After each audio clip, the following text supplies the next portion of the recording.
Mi nombre es Wilfredo Sánchez Vélez, todos me conocen como Wilito.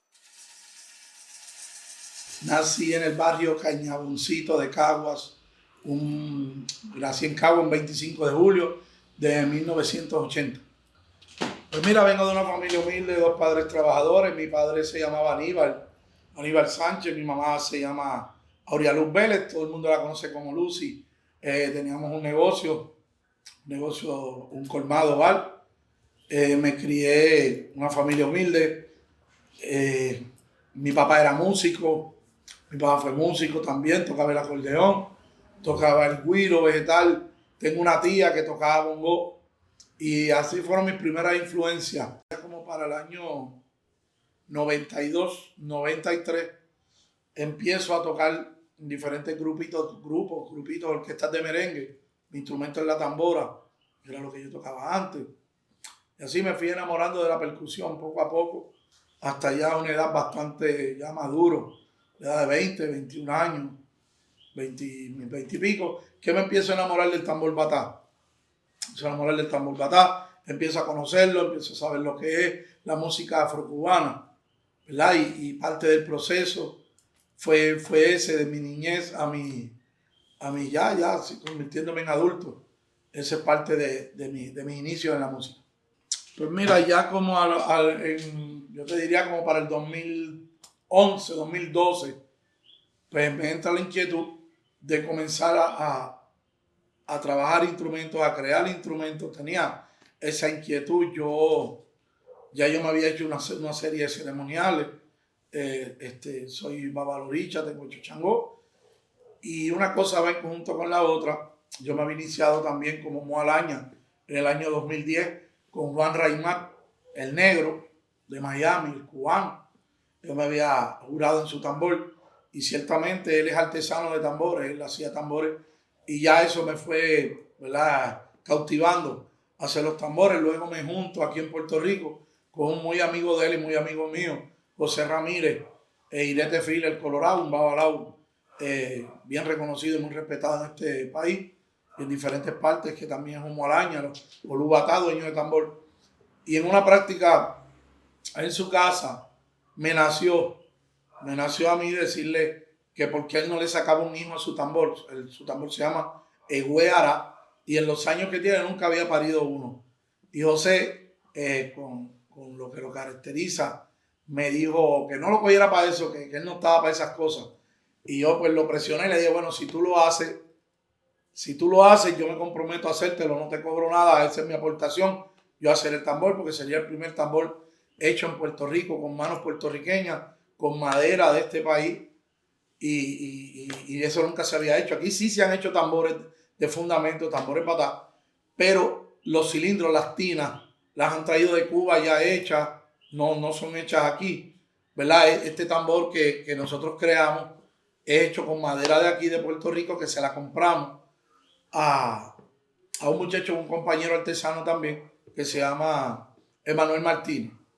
Emanuel Martínez, y entonces a él, José tenía la preocupación de que él quería que el tambor batá, ese que yo iba a crear, fuera como los de antaño, que fueran los cuatro del mismo árbol. Y tuvimos la gran suerte o la dicha que el universo estaba conspirando a nuestro favor, que Emanuel y su papá habían tumbado un palo de cedro completo y le compramos los cuatro troncos a Emanuel del mismo árbol. Y así sucesivamente empieza esa nueva carrera en mí de crear el tambor, de tallarlo, de hacerlo, usando la referencia de mi padrino negro y también del Colorado. Entre los dos íbamos creando, y así fue que creamos ese tambor que nació de Gueara de José Ramírez, que es el primero hecho aquí en Puerto Rico desde cero, desde las tinas, desde consagración, todo, porque vuelvo y repito, aquí se han hecho antes, y aquí han nacido tambores aquí en Puerto Rico, pero las tinas no son de aquí de Puerto Rico, las traen de otra, ¿verdad?, de otro lugar, de Cuba, de otros lugares, y créeme que no son del mismo árbol. Nosotros sí tenemos gente que puede certificar que es del mismo árbol, y así nació la curiosidad, y hasta el sol de hoy he seguido haciendo diferentes tambores. Pues mira, el proceso de aprendizaje mío, tengo que decir que fue bastante liviano, no puedo decir que fue fuerte ni difícil, como le ha pasado a otras personas. Pues gracias a Dios siempre he tenido personas buenas a mi alrededor que me han abierto las puertas del conocimiento y de corazón me han enseñado. Mi primera experiencia es cuando empecé a tocar cóncolo, que es el instrumento real que yo toco, es lo cóncolo. Me lo enseñó mi padrino negro en Miami, me dio las primeras clasecitas dentro del cóncolo. Luego, aquí en Puerto Rico, me junto con un hermano de tambor que se llama Samuel Gascot. Samuel Gascot, todo el mundo lo conoce como Sammy. Sammy, tremendo rumbero y tambolero viejísimo también. Y él vivía en el viejo San Juan. Y yo llegué a ir creo que 1 o 2 veces a su casa y sacó de su tiempo y se sentó conmigo a explicarme el cóncolo, cómo tocar el oro seco, cómo se tocaba, lo cual estoy sumamente agradecido porque él no tenía por qué hacerlo, más sin embargo de corazón, él se sentó y me enseñó el cóncolo. Luego me da una grabación de que él había hecho grabando el oro seco en el cóncolo solito, donde se le toca a todos los orichas. Me lo llevé y con eso empecé a practicar en mi hogar. Luego en el caminar me encuentro, ¿verdad? Con Irete Files, con José Ramiro el Colorado, y entonces empiezo a pulirme más en la casa de él con los tambores, compartiendo con los demás muchachos, Luz Batá, con Jorge Dalmao, con Javier Oquendo, tenemos también ahí a Alfredito Rodríguez, a Jonathan, que eran de los hermanos que estaban ahí en ese momento, también Fidel, que es un maestro drummer también, un monstruo, un virtuoso, y con ellos empecé a pulirme también dentro de lo que es el batá, y me fui desarrollando y mis influencias, pues fueron ellos, tanto mi padrino el negro como el colorado, fueron mis influencias, lo que yo veía y lo que aprendí, y lo que hoy sé se lo debo a todos ellos. Pues mira, los instrumentos que yo he fabricado, te tengo que decir que básicamente solamente han sido los batá, instrumentos como tal, solamente el batá. Me enfoqué en el batá, lo demás he hecho otro tipo de artesanía, pero van dirigidas a otro tipo de población dentro de la práctica yoruba, como son las bateas, los pilones, lo que le llaman hordones, lebrillos de agayú, diferentes otros tableros para babalao, diferentes cosas. Pero en cuestiones de instrumentos musicales, pues mi expertise fue en el batá y en los batá miniaturas, que hago un tipo de batá miniatura que es para adornar y engalanar a los orichas. Ahí es donde yo me enfoqué, ha sido mi enfoque en el tambor batá. Tipo de madera hay varias que son sumamente buenas para crear el tambor. A mí en lo personal me gusta mucho el cedro. Yo soy amante del cedro y vivo enamorado del cedro, ¿verdad? Sé que hay países, hay lugares donde no todo el mundo tiene accesibilidad a ese tipo de madera, pero sí hay varias que se pueden utilizar, como por ejemplo lo que es la almendra o el almendro, aguacate, la caoba. Son tipos de madera que nosotros utilizamos, o por lo menos las más que yo conozco. Sí me inclino más por el cedro, por su sonoridad, los poros de la madera, el olor que ella tiene. Es la madera sacrosanta para hacer este tipo de tambor. Y es mayormente por la que yo me inclino. Yo sí tengo un ocóncolo que me regaló mi padrino negro, que está hecho de aguacate. Un tambor que es un cóncolo que está hecho de aguacate, que suena lindísimo, aunque es un poco pesado, pero suena lindísimo. Y sé que han hecho tambores de otras maderas, de distintas maderas, que los cuales los respeto, ¿verdad? Pero yo me inclino al cedro. El cedro para mí es la mejor madera para el tambor por lo liviana que es y por todas las demás características que tiene. El tambor batá es un instrumento bimembráfono. Bimembráfono porque tiene dos membranas de cuero a cada lado. Es sellado, un instrumento que no le entra el aire por ningún lado y tiene una peculiaridad grandísima, que es que suena de adentro hacia afuera, a diferencia de la tumbadora, que cuando tú le das al cuero arriba, el sonido sale por la parte de abajo. El tambor batá se encuentran los sonidos, el aire, perdón, cuando le das una membrana, luego le das a la otra, el aire se encuentra y luego se esparce hacia afuera. Ciertamente la estructura del batá, como me dijo en un momento dado el Colorado, me dijo que lo que era la soga cuando es de cáñamo o cuando lo hacen de tirantes de cuero, ¿verdad? Lo que es el tirante, lo que es la soga, lo que es el casco del tambor, la tina en madera. Él dice que representa el esqueleto que protege la deidad que vive dentro, que es Añá, y como mismo nuestras costillas, nuestra caja torácica cuida los órganos que tenemos dentro, ¿verdad? Lo que es el corazón, los pulmones, los bronquios, todo este tipo de cosas. Asimismo, él filosofa de que lo que son las sogas, los tirantes de cuero y la coraza en madera para proteger esa deidad tan bella y tan sublime que está dentro del tambor. Pues mira, instrumentos que yo te pueda, personas reconocidas que te puedo decir que hasta ahora tienen mis instrumentos o por lo menos mis batas. El primero en Estados Unidos en contratarme para hacerle un juego de tambor se llama Tony Oyekun Tesia. Es un oluo, un babalao cubano que vive en Connecticut. No me acuerdo realmente exactamente dónde es que él vive. Sé que es de Connecticut y muy buena gente, una persona muy agradable y confió en mí. Ya él tenía un juego de tambor y quería sacarle un segundo juego. Y él llama a mi padrino negro y mi padrino le dice, mira, ya mi torno no lo estoy utilizando, lo tengo desmontado, pero yo tengo un ahijado que yo le enseñé, que yo lo preparé y te lo recomiendo con los ojos cerrados. Y así es que ese muchacho llega donde mí. Yo le hago ese primer juego de tambor a Tony. Luego con Tony tocaba, no sé si todavía continúa tocando, un muchacho que se llama Avi Doye Holiday de Nueva York. Otro amigo mío, hermano también, tamborero buenísimo, virtuoso. No, para mí uno de los mejores de Nueva York, para mí uno de los mejores de Nueva York, o sea, indiscutible. Y él luego se acerca a mí y me dice, yo quiero hacer mi propio tambor. Él no tenía ninguno y quería, ¿verdad?, tener su propio tambor. Me dijo, yo quiero unas medidas específicas. Estamos hablando de una persona altísima, él es grandísimo.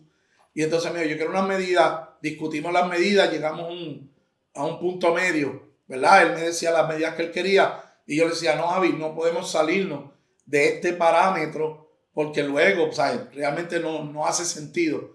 Él lo entendió, llegamos a unas medidas que son de él. Esas medidas se hicieron para él y es uno de los tambores que ahora mismo más está tocando en Nueva York.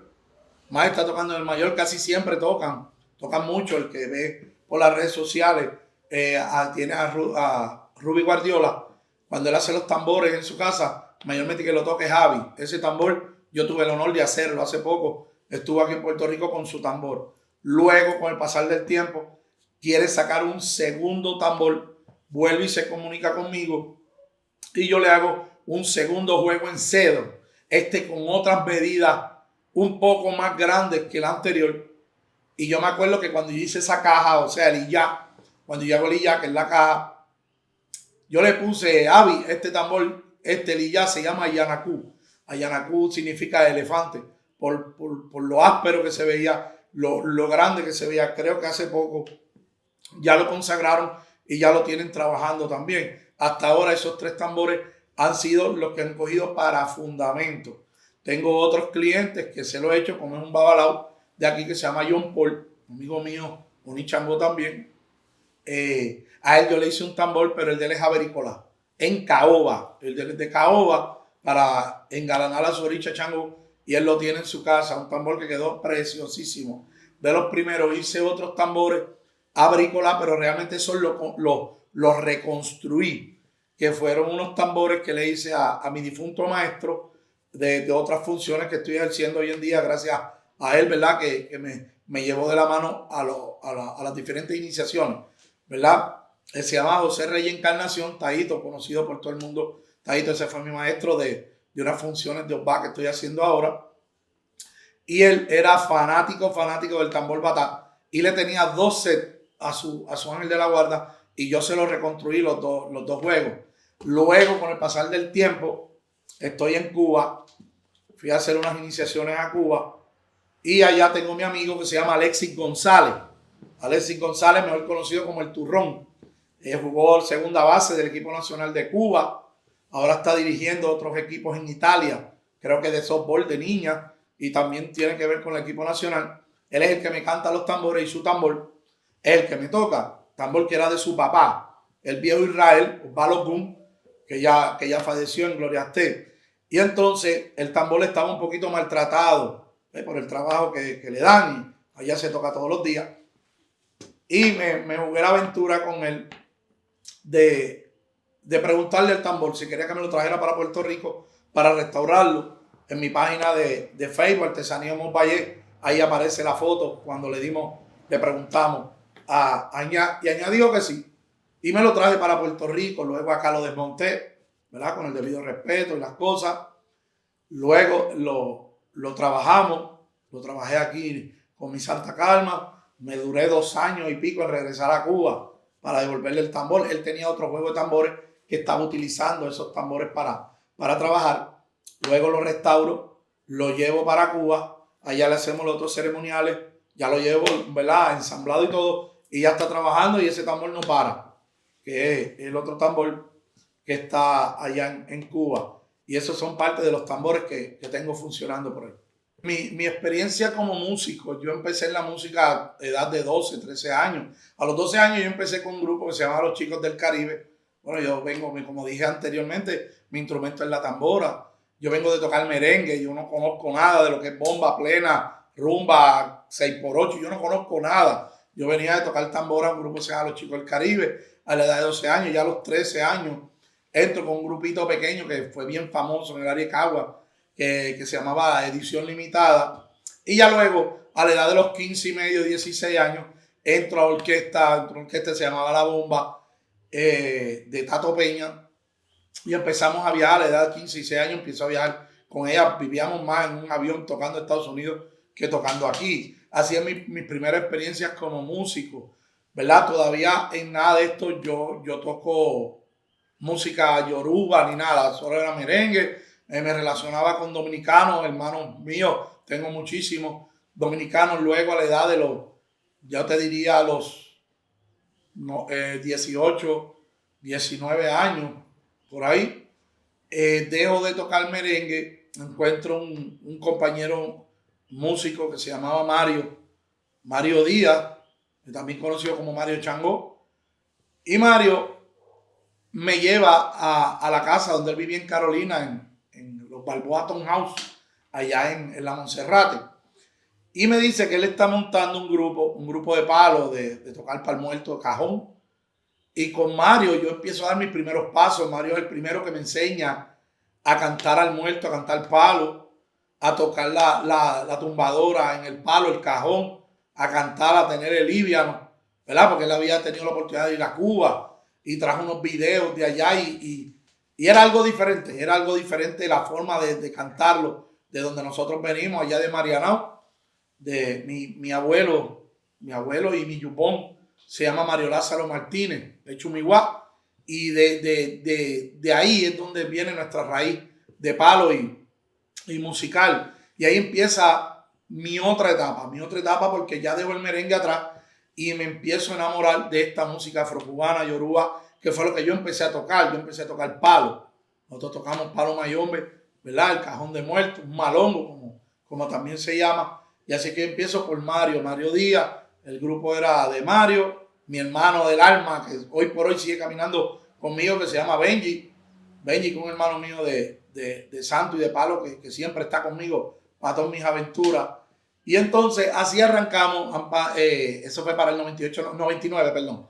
99, ya en el año 2000 Mario decide emigrar para la Florida y me entrega el grupo. Me lo da en las manos, me dice, Wilito, te lo entrego, cógelo para ti, ya yo no voy a trabajar más nada, ahora el grupo es tuyo. Y en enero del año 2000 se forma el grupo nuevamente, se llama Saca Empeño, como nuestra casa de palo, grupo Saca Empeño, y éramos Benji, que es actual músico fundador conmigo, yo y un otro muchacho santero, y también palero, santero mayor de muchos años, que se llama Luisito Ochun, no me acuerdo bien el apellido, porque prácticamente nunca lo decía, Luisito Ochun, que gracias a Luisito nosotros empecemos a dar nuestros primeros pasos cantándole a los orichas, porque el grupo se confeccionó para el muerto, para tocar palo, no para tocar a los orichas. Y Luisito nos dice, muchachos, nos están pidiendo que toquemos para el santo, ¿verdad? Como localmente se conoce. Y con Luisito empezamos nuestros primeros pininos, a dar nuestros primeros pasos, bien, mal, regular. Gracias a esos primeros pasos, hoy yo me gano la vida cantándole a los orichas. Claro, en el pasar del tiempo uno se va encontrando otro tipo de personas, va puliéndose poco a poco. Pero en aquel momento, Luisito, trató de dar lo mejor que él nos podía ofrecer, lo mejor que él tenía a la mano para irnos a trabajar a la calle. Y les puedo decir que a partir de ese momento, del año 2000, jamás paramos de trabajar. Hoy por hoy, 22 años después, el grupo continúa tocando, nunca paramos de tocar, nunca, gracias a aquellas primeras canciones, que me acuerdo como ahora Luisito llevaba unos papeles y estaban escritos en papeles y nosotros las leíamos de ahí y bueno, vamos a ver a cómo nos sale esto. Y así sucesivamente fuimos evolucionando en la música, evolucionando ya hasta el 2008, 2009, 2007, que conozco a mi padrino negro aquí en Puerto Rico en un tambor, que me acuerdo como ahora, era un tambor peleguá. Era un tambor peleguá que se tocó en Carolina, lo bailaba Gigi, Juan Carlos, saludos si en algún momento ve esta entrevista. Y yo me acuerdo que cuando yo lo fui a buscar al hotel, le digo, negro, ya nos tenemos que ir, vine a buscarlo. Me dijo, no hay problema, muchacho, agarra ese bulto que está ahí. Y cuando yo miro el bulto, era el tambor ocóncolo. Y yo le digo, negro, ese es el tambor de fundamento. Y el negro me dice, ven acá, chico, hablan como los cubanos, ven acá, chico, tú no eres hombre. Y yo le digo, bueno, sí, yo soy hombre. Me dijo, pues agarra eso por ahí, se coge de esta forma, con la cabeza hacia arriba, la boca hacia abajo, póntelo debajo del brazo y endereza la espalda y dale por ahí. Y yo, para mí eso fue algo grandísimo, porque un señor como era el negro, respetado, pero respetado por todo el mundo entero, decirte, coge el tambor y cárgalo, ya para mí eso era lo más grande. Y así lo saqué del hotel, unos tambores. Me acuerdo que en ese tambor vino a Puerto Rico, vino Marquito, un muchacho buenísimo, tamborero babalao de Miami. Vino Yarón, otro babalao y tamborero de Miami. Vino el difunto Rumberito. Bendiga, que Dios lo tenga en gloria. Un hermano para mi padrino, muy comiquísimo. Ellos fueron los que vinieron. Y para cantar, de cantante vino Dani. Dani el Eleguá hoy en día es babalao, creo que es Bellono. Dani está prácticamente todos cubanos, el único boricua ahí que estaba con ellos era yo. Y nada, y así surge esa primera oportunidad. Y cuando estamos en pleno tambor, me acuerdo como ahora el negro se me queda mirando y me dice, ¿te atreves a coger una vuelta en el ocóncolo? Todavía hoy lo escucho y me tiemblan las manos. Me tiemblan las manos porque pues, yo no tenía ceremonia, solamente tenía mis guerreros, mis cosas básicas, no tenía santo hecho ni nada. Y yo le digo, pero es que yo no tengo santo hecho. Y él me dice, óigame, usted es hombre, me lo repitió como 2 veces y me dio este tambor es mío y el que diga algo que tenga que me lo pregunte a mí. Yo fui corriendo donde mi padrino, le dije, mira padrino, que por cierto se llama Raúl Santiago, Onille Mayá, gracias a él tengo mi santo hecho, me hizo Changó, que es el santo que tengo hecho, me rayó y bueno, 3/4 partes de mi vida religiosa y de mi evolución se la debo a él, donde yo me pare. Y le digo, padrino, mira, ese señor me está diciendo que toque. Y padrino me dijo, ¿cuál es el problema? ¿Cuál es el miedo? ¿Por qué tú tienes miedo? No, pues es un tambor de fundamento. Él te está dando el permiso, sí. ¿Tú estás limpio? Sí, no, yo no tengo relaciones ni nada. Pero arranque para allá que si algo pasa, yo respondo por usted. Y así fue mi primera experiencia, me acuerdo como ahora. Y no hice sentarme en el tambor a coger la primera vuelta. Y el cantante vira el canto para Yemayá. Un tratado. Y lo vira para el aro. Los que son tamboreros saben lo que es el aro de Yemayá y la velocidad que coge ese aro. Y así me inauguraron a mí tocando el aro de Yemayá. Y me acuerdo como ahora que el Legua vino corriendo y nos empezó a dar dinero a los tamboreros. Y a mí me dio $1. Me puso $1 en la frente. Y para mí fue lo más grande. Y mi padre no me lo quitó y me dijo, oye chico, dame acá que esto es del tambor. Y lo tiró en la jica del tambor, como si yo lo fuera a coger. Y yo, no, tranquilo, lo que usted diga. Y para mí esa fue la experiencia más grande y esa fue mi primera experiencia en un ocóncolo. Ya luego, después de eso, no volví más nunca a tocarlo. Hasta que, con el pasar de los años, pues voy a Cuba. Y cuando voy a Cuba, ya yo me había iniciado en el 2010. Cuando voy a Cuba, pues con los músicos que estaban, hice química y rápido, mira, viendo la vuelta, ya yo estaba jurado en Añá y me sentaron a tocar. Yo me juro en Miami, en el mismo 2010, yo me juré allá. Me acuerdo como ahora, en casa de un santero que tenía hecho a Gayú. Creo debe estar vivo, de apellido Estrada, creo que tenía hecho a Gayú. Y vivió aquí en Ponce, él es cubano, nieto del difunto Jorgito Iturrate de Saracó. ahí fue ese tambor, lo bailaba, era Peleguay para Ogún. Me acuerdo como ahora lo bailaba Javier el Eleguá, el nieto de la difunta Catalina, la mamá del Johnny, del Men de la Perla, y un Ogún que ha venido a Puerto Rico a bailar. Y los únicos boricuas allí era mi padrino, un hermano de santo mío, que se llama Ivón, yo que era el Yabo en ese momento, y ese bailarín. Todo lo demás, ¿para qué le cuento? Que yo creo que la mitad de Miami estaba allí metido. Y entonces ahí fue mi presentación. Cantó el tambor Coco, el cantante Coco, el Melo Felipe. Él fue el que cantó el tambor. Y Dani, que ahora es babalao, como mencionó Lito Pellono, apareció luego y él fue el que me sacó. Él fue el que me sacó del Cuarto de Santo. Él fue el que cantó para mí. Para mí fue un honor haberme presentado. Fui el único Yabo que presentaron en ese tambor. Mira, el santero se llamaba Guillermo Estrada. Guillermo Estrada Alacayú. Guillermo Estrada Alacayú. Y yo era el único Yabo que presentaron ese día. No había más nadie. Y se había corrido la voz que el negro había jurado un boricua. Había jurado un boricua. Había ese día varios jefes de tambores. Allí estuvieron allí compartiendo. Y fue una experiencia lindísima. Ya luego lo demás es historia. Ya luego aquí en Puerto Rico con el Colorado toqué varias veces. No pude tocar mucho porque pues, yo tengo mis compromisos y tengo mi propio grupo. Yo toco güiro y gracias a Dios siempre estábamos trabajando. Pero cuando tenía la oportunidad en varias ocasiones fui a compartir con José Ramírez.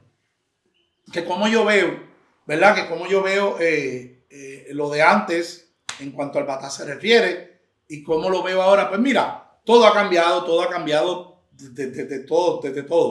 Desde la velocidad, desde los toques, desde los cantos, desde vestimenta, todo ha cambiado. Yo entiendo, ¿verdad? Que las cosas tienen que evolucionar, el tambor tiene que evolucionar, la música tiene que evolucionar, todo tiene que evolucionar, pero siempre hay que mantener las raíces, ¿verdad? Firmes, ¿verdad? Honrar a aquellos ancestros que con sudor, sangre y dolor mantuvieron viva esta tradición, ¿verdad? Y voy solamente a decir un pensar mío sin hacerle señalamiento a nadie. Cada cual, ¿verdad? En su vida hace lo que entienda. Mis enseñanzas me las dieron dos viejos. Dos viejos, porque cuando yo los conocí me junté con ellos, no eran jóvenes, que era mi padrino el negro y el Colorado, o sea, dos personas mayores, ya. Pero sí les puedo decir que el hábito no hace al monje, pero lo distingue. Nunca jamás vamos a ver un sacerdote de la Iglesia Católica, ¿verdad? Sin su vestimenta, dando una misa en la catedral. Jamás vamos a ver un pastor en su iglesia dando predicando la palabra en su iglesia a los feligreses, todo mal vestido. El hábito no hace al monje, pero lo distingue. Y es un consejo que le voy a dar a todos mis hermanos tamboleros, porque esto es sagrado, sentarse en el tambor es algo sagrado, hay que comportarse me voy a incluir, que comportarnos a la altura de lo que estamos haciendo, ¿verdad? Porque hoy en día hacer una actividad con un tambor no sale en $3, esto es bien costoso y tenemos que ser disciplinados en todo, disciplinados desde la hora de llegada, disciplinados con nuestras vestimentas, con todo. Todos debemos de poner de nuestra parte para honrar a aquellos ancestros que desde el más allá, de Araonu, nos están dando su bendición y nos vienen a visitar cuando los llamamos a través del tambor. Pues mira, una vez el tambor ya está confeccionado en latina, el casco, a las medidas, ¿verdad?, que se hizo, va a pasar por un proceso, si es para fundamento, va a pasar un proceso de consagración.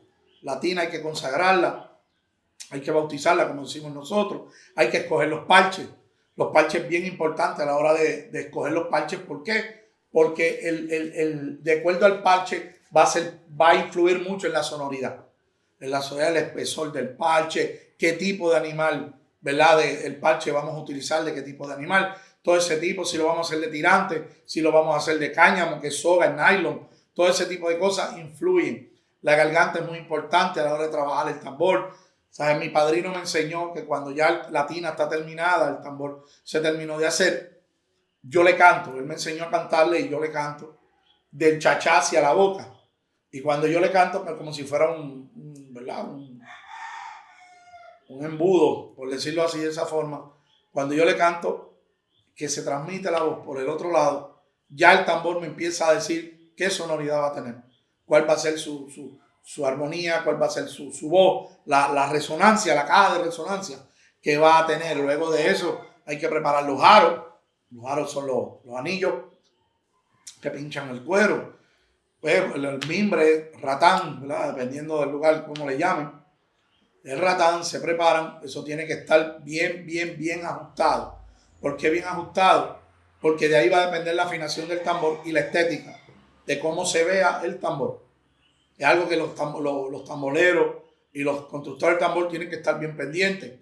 Porque si tú haces un aro hembra, como decía el negro, si tú haces un aro hembra, es un aro que cuando ajiquemos el tambor se va como ya decimos nosotros, se va a escocotar, se va a virar los anillos, no va a aguantar la afinación correctamente. Con el pasar del tiempo, el cuero se va a ir virando, va a llegar un momento que hay que soltarlo y volverlo a ensamblar otra vez. Es muy importante eso, las afinaciones. La afinación del tambor es muy importante, el tambor no se puede requintear. Son una familia de 3 tambores donde hablan 3 voces y estamos escuchando a la misma vez. Son 2, 4, 6, 8 tonos. 8 tonos se están escuchando a la misma vez. Tanto el mayor como el segundo tienen el abierto y el tapado en la boca. Y el chachá, ya ahí tenemos 3 y 3 son 6. Y el cóncolo solamente tiene 2 tonos, que es el quilá. Quilá, esos son los 2 tonos del. Cuando los sumamos tenemos 8 tonos que estamos escuchando en secuencia uno detrás del otro. Y entonces hay que estar bien pendiente, porque si en la afinación esas 3 voces no están en el tono correcto, no se va a escuchar bien. Ya no es el tambor batá. Hoy en día hay que tener mucho cuidado con eso. A veces escucho por las redes sociales tambores que están demasiado requinteados o están demasiado desafinados. Tambores desafinados que no ni siquiera da gusto escucharlos, por mejor que tengan personas que los estén tocando. Todo es un balance de cosas que tiene que llevar. Y eso es muy importante a la hora de trabajar un tambor. Cuando yo estoy construyendo el tambor, que ya es un pedazo de madera, pedazo de caoba, de cedro, de lo que lo vaya a hacer, a lo mejor para cualquier persona es un pedazo de madera inservible, un pedazo de tronco que no tiene vida. Desde que yo lo empiezo a mirar, ya la madera me empieza a hablar y empiezo con esa conexión con el pedazo de madera. Y una vez yo empiezo a marcar cómo me van a quedar las bocas, dónde quiero la cintura, ya empiezo a integrarme a la madera se integra a mí, esa espiritualidad me rodea. Y hay algo que ¿cómo te puedo explicar? Empieza a dirigirme las manos, a dirigirme la cabeza, me habla al oído, oye, corta aquí, tumba acá, por aquí, por acá. Y así me dejo llevar. Cuando termino, veo entonces el proyecto final de cómo lo estaba trabajando y cómo me integro cuando uno lo está creando el tambor, o en este caso las tinas, ¿verdad? Los cilindros, te tienes que integrar. Yo no hago esto, yo no hago tambores para vivir de ellos, porque de verdad no da para vivir. Aquí no es un tambor, unas tinas no se venden una todas las semanas ni todos los meses porque son costosas, más aquí en Puerto Rico que la luz es decir otra cosa, y la madera aquí yo tengo que comprarla. Aquí yo tengo que comprarla y gracias, ¿verdad? Tengo que decirle gracias Luma, porque gracias a ustedes he tenido que subir el precio de los tambores por el costo de la luz. Entonces, ¿qué sucede? Pues no es algo para vivir, para mí es mi religión, es lo que yo hago, es mi religión. Sí lleva unos costos, unos gastos, pero no es mi fuerte de vivir del tambor. El tambor no va a morir, eso es mentira, el tambor jamás va a morir, porque eso lo tenemos en la sangre, no solamente nosotros los boricuas, en el mundo entero el negro africano se encargó de dejar su semilla. Dejar semilla, el que no tiene de Congo tiene de Carabalí, y el tambor jamás va a morir. Lo que sí podría morir en un momento dado, ¿verdad? Que sí podría morir, serían las buenas prácticas. Las buenas prácticas donde las nuevas generaciones, si no tenemos líderes que los guíen correctamente, que sean ejemplos a seguir. Cuando me refiero a líderes, me estoy refiriendo tanto al tambor batá como en cualquier instrumento, ¿verdad? de percusión, tanto en la religión ponerlo popular, aquel que se dedique a enseñar tiene que tener unas bases fuertes y darle bases fuertes, darle esas herramientas a estas nuevas generaciones que se enamoren, en mi caso del tambor, se enamoren del tambor, se enamoren de su sacromagia, se enamoren de su música, de su dialecto, de todo lo que tiene que ver con él. Y mi consejo es que los poquitos que quedan o los poquitos que hay maestros, no se lleven eso el día que se mueran. Vamos a esparcirlo. Hay gente que todavía tiene el deseo, el ánimo, la seriedad y la lealtad, que quieren aprender para mantener esto vivo. Hay muchas personas que sí que lo están haciendo en diferentes partes del mundo. Hay un muchacho que yo lo admiro muchísimo, lo admiro de verdad, de corazón. Lleva un poco tiempo en Miami, se llama Lequiam. Lequiam para mí es un monstruo cuando él estuve en México estuve enseñándole a mucha gente. Ahora en Miami trata, ¿verdad? Ahora tiene sus hijos tocando con él. Él trata de mantener las raíces de donde él viene de Pogolotti. Su hermano en Cuba, Michael, otro monstruo cantante. Son gente, ¿verdad? Y hay muchos más, solamente esto los puse de ejemplo. Hay muchísimos más que están haciéndolo, tratando de dejar las raíces y enseñan y no tienen miedo de enseñar. Se les ve en la cara que no tienen miedo de enseñar, pero son rectos. ¿Rectos por qué? Porque esto es seriedad, esto no es un relajo, no es una bachata. Y así lo están llevando poco a poco. Y yo entiendo que en el futuro sí, hay futuro. Hay futuro, sí me gustaría de una forma u otra que integren más en las escuelas elementales, desde que son niños, integren la música, la diferente música que nosotros tenemos a los niños para que los niños se vayan creciendo con nuestra música y no se vayan a perder y aprendan a enamorarse, a valorizarla y a darla a respetar donde quiera que vayan.